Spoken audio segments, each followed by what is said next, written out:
your name, and what have you been doing here? I'm Dan Sieradski, and I'm one of the organizers of Occupy Judaism and Occupy Judaism NYC. And I have been holding down the Suka in Zuccotti Park, or Liberty Plaza, since Wednesday of last week. And wait, so you took it down tonight? What's going on? So I had read earlier in the day that there was severe weather headed for the city, and the Suka is a little fragile and kind of like a wind sail because of its big canvas walls, and it was blowing around like crazy even when it wasn't a storm, so I don't want anybody to get hurt, so I took it down for the night. I don't know if we're going to be able to set it back up, but we're definitely coming back in force as a Jewish community to keep participating in the occupation, starting with Simchat Torah services Thursday and Friday. So what do you have planned for that?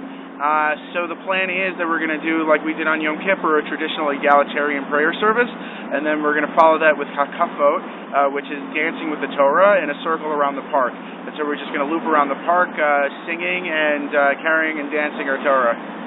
So what's been the reception to what you guys are doing here? Overall, it's been incredibly welcoming and sweet and loving and joyous.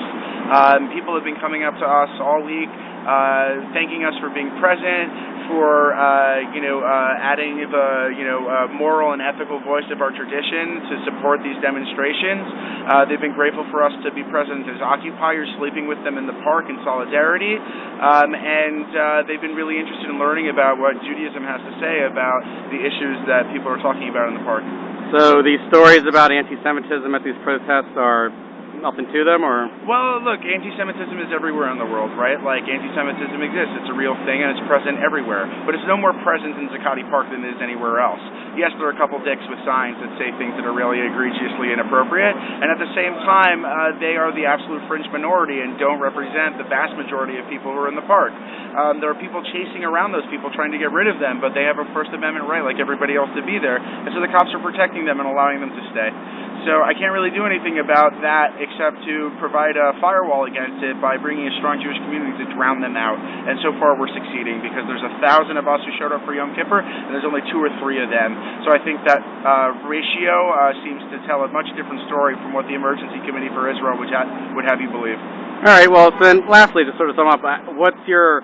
do you have any long-term goals for Occupy Judaism, or what do you see? So the long-term goal is to keep bringing out Jews to support the occupations all around the country, but also to build on the momentum that we've developed for the work that we've been doing as a community and try to turn our attention towards the Jewish community and its institutions. Just as we're going to occupy Wall Street and occupy Washington, D.C., and the goal of holding our leaders accountable and insisting that they be more responsive to us and our needs, so too we need to hold our own leaders accountable within our own community and make them responsive and accountable.